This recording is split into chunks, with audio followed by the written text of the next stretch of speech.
आज हम फिर use of this that this those को ही पढ़ेंगे, जिसमें लास्ट लेक्चर में हम दिस दैट के रूल्स को पढ़ा था और उसे कुछ एग्जाम्पल से समझे थे। आज हम फिर दिस दैट के रूल्स में जो पढ़े हुए थे उसी एग्जाम्पल्स को लेकर के फिर आज हम समझेंगे।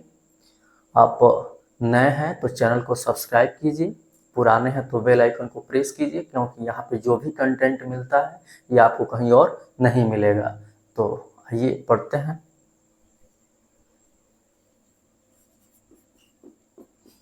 वह ईमानदार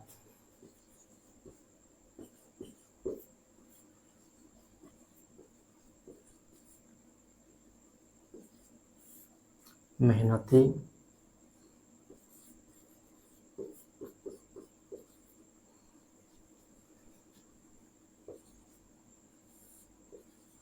किसान था। तो सबसे पहले हम ये समझ लें कि दैट का प्रयोग कब होता है। जब कोई भी व्यक्ति या वस्तु आपके नज़र के सामने हो लेकिन थोड़ा सा दूर हो और आप उसके तरफ इशारा करके बोल पा रहे हो, तब आप वह के लिए दैट का प्रयोग कर सकते हैं। ठीक है, तो सबसे पहले हमें ये इसका पता करना है कि टेंस क्या है। तो देखिए इसके अंत में था लिखा हुआ है, तो इससे ये पता चलता है कि ये पास्ट टेंस में है और यहाँ पे मेन वर्ब के रूप में वाज और वेयर का प्रयोग होगा। ठीक है, उसके जस्ट बाद हमें टाइप्स ऑफ सेंटेंस पता करना होता है। तो उसके लिए हमें सेंटेंस को अच्छे से रीड करना होगा। सेंटेंस है क्या? वह ईमानदार और मेहनती किसान था। ये एक स्टेटमेंट है जिसमें कोई निगेटिव वर्ड जैसे नॉट, नेवर, नाइदर नहीं है। इसका मतलब ये हुआ कि ये अफर्मेटिव सेंटेंस है। जैसे ये इसमें सब्जेक्ट क्या है? वह। अब यहाँ पे आप यूज ऑफ दिस दैट पढ़ रहे हैं, ठीक है, तो वह का ही भी होता है और दैट भी होता है। तो ये समझना बहुत ज़रूरी है कि कब हम वह के लिए दैट करेंगे और कब वह के लिए ही करेंगे। तो जब कोई भी सिंगुलर नाउन आपकी नज़र के सामने हो और आप उसके तरफ इशारा करके बोल पा रहे हो, तब उस टाइम वह के लिए दैट का प्रयोग कीजिएगा। लेकिन जब कोई नाउन आपके सामने नहीं हो और आप उसके बारे में बात कर रहे हैं, उस टाइम आप वह के लिए ही का प्रयोग कीजिएगा।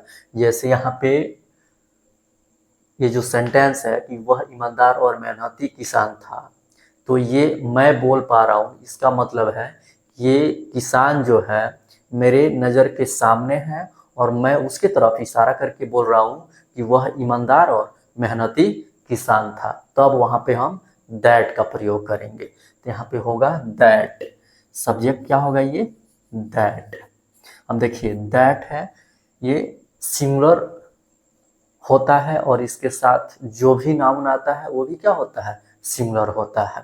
ठीक है, तो दैट का प्रयोग हो गया, सब्जेक्ट हो गया। उसके बाद क्या है? वाज वेयर का प्रयोग करना है। तो दैट क्या होता है? सिंगुलर होता है और सिंगुलर सब्जेक्ट के साथ वाज का प्रयोग होता है। तो यहाँ पे होगा वाज। उसके बाद क्या आता है? कॉम्प्लीमेंट। इसमें कॉम्प्लीमेंट क्या है? ईमानदार और मेहनती किसान। इस कॉम्प्लीमेंट में किसान क्या है? नाउन है। अब ये नाउन है तो हो सकता है सिंगुलर हो या प्लुरल हो, लेकिन आपका सब्जेक्ट ही बताएगा कि यह नाउन सिंगुलर है कि प्लुरल है। तो चलिए देखते हैं सब्जेक्ट क्या है। सब्जेक्ट यहाँ पे वह है और वह जो है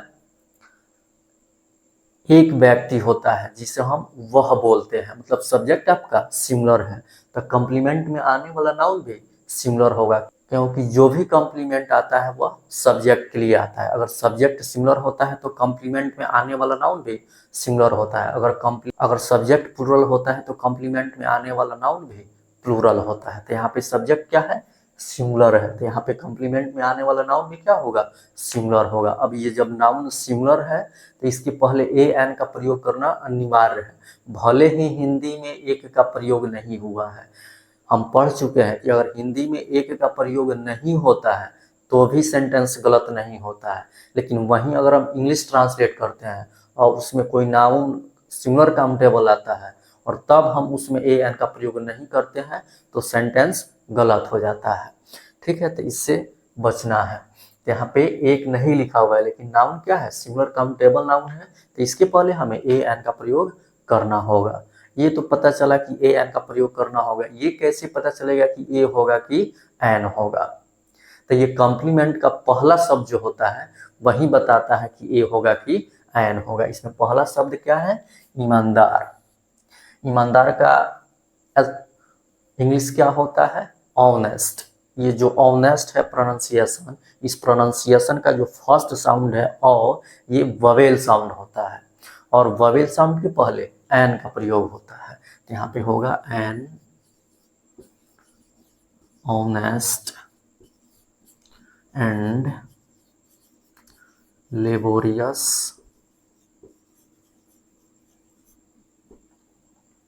फार्मर। अंत में फुल स्टॉप, क्योंकि ये क्या है, एक स्टेटमेंट है, तो अंत में फुल स्टॉप का प्रयोग होगा। यहाँ पे जो दैट का प्रयोग हुआ है ये डिमॉन्स्ट्रेटिव प्रोनाउन के रूप में हुआ, क्योंकि इसके जस्ट बाद कोई नाउन नहीं आया है, ये अकेले यूज में है, तब ये डिमॉन्स्ट्रेटिव प्रोनाउन होता है।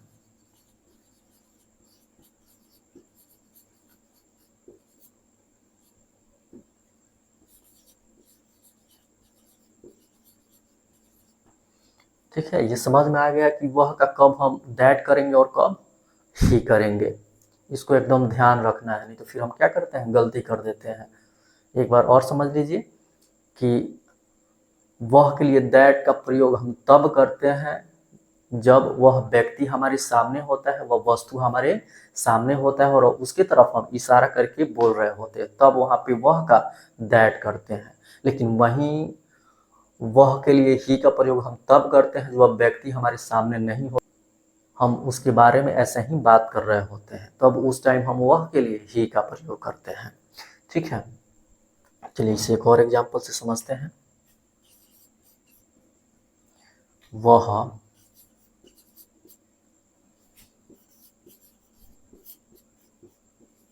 किसान क्यों शिक्षित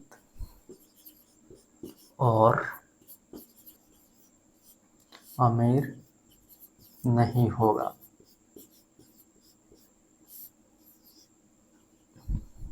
क्या है सेंटेंस, वह किसान क्यों शिक्षित और अमीर नहीं होगा। तो सबसे पहले हमें टेंस पता करना होता है कि कौन सा टेंस है। देखिए इसके अंत में गा लिखा हुआ है, इससे ये पता चलता है कि ये फ्यूचर टेंस में है और यहाँ पे मेन वर्ब के रूप में शैल बी और विल बी का प्रयोग होगा। उसके जस्ट बाद हमें टाइप्स ऑफ सेंटेंस पता करना होता है, तो उसके लिए हमें सेंटेंस को अच्छे से रीड करना होगा। क्या है सेंटेंस, वह किसान क्यों शिक्षित और अमीर नहीं होगा। तो यहाँ पे देखिए WH वर्ड क्यों है और निगेटिव वर्ड नहीं है, इसका मतलब ये हुआ कि ये WH type interrogative plus negative sentence है। ठीक है, तो चलिए इसको बनाते हैं। तो इसका रूल्स क्या होता है, WH words plus shall will plus subject plus not plus be plus complement plus not of interrogation.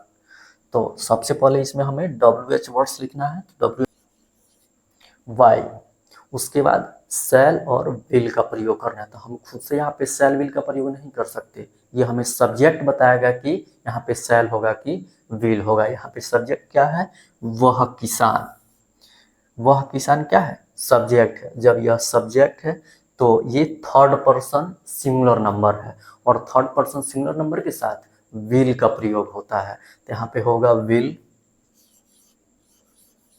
फिर सब्जेक्ट, सब्जेक्ट यहाँ पे क्या है, वह किसान, वह किसान का क्या होगा, दैट फार्मर।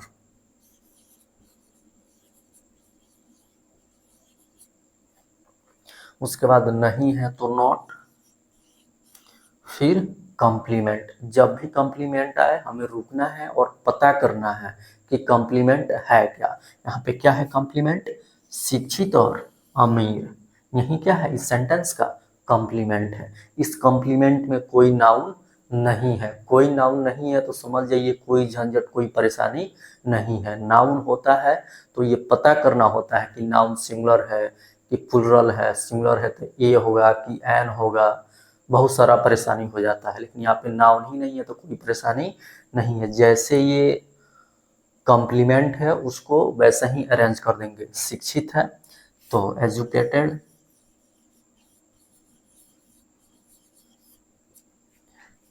और है तो एंड, फिर अमीर है तो रिच, और अंत में नोट ऑफ इंट्रोगेशन। अगर ये नहीं दिए, ये देना भूल गए तो सेंटेंस कंप्लीट होते हुए भी इनकम्प्लीट हो जाएगा केवल इसकी वजह से। तो ये देना नहीं भूलना है। हम लोग अक्सर गलती करते हैं कि यहाँ पे आते आते इसको छोड़ देते हैं, लेकिन ऐसा नहीं करना है। ठीक है, तो यहाँ पे जो दैट का प्रयोग हुआ है ये डिमॉन्स्ट्रेटिव एडजेक्टिव के रूप में हुआ है, क्योंकि दैट के बाद क्या है, नाउन है। ये नाउन के साथ इसका प्रयोग हुआ है।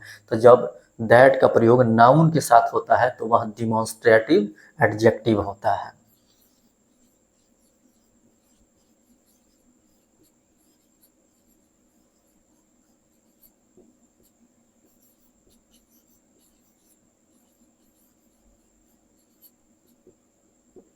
वहीं जब दैट अकेले था तो डिमॉन्स्ट्रेटिव प्रोनाउन हो रहा था, और जब नाउन के साथ होगा तब डिमॉन्स्ट्रेटिव एडजेक्टिव होगा। दिस दैट का जो प्रयोग है उसके बारे में हम लोग अच्छे से समझ चुके हैं कि दिस दैट का प्रयोग कब होता है। तो दिस दैट का प्रयोग तब होता है जब कोई व्यक्ति या वस्तु आपके सामने हो और आप उसके तरफ इशारा करके बोल रहे हो। अगर नज़दीक है, सिंगुलर है, तब हम दिस का प्रयोग करेंगे। दूर है, सिंगुलर है, तो दैट का प्रयोग करेंगे। ठीक है, बस इतना ही था। तो आज यहीं रहने देते हैं, फिर नेक्स्ट लेक्चर में यूज ऑफ दीज और दोज को पढ़ेंगे। ठीक है, लेक्चर अच्छा लगा हो तो शेयर कीजिए, लाइक कीजिए, चैनल को सब्सक्राइब कीजिए, बेल आइकन को प्रेस कीजिए ताकि कोई भी लेक्चर आए तो सबसे पहले आपके पास पहुंचे। हमारे साथ जुड़े रहने के लिए आप सभी को बहुत बहुत धन्यवाद। Okay, thanks.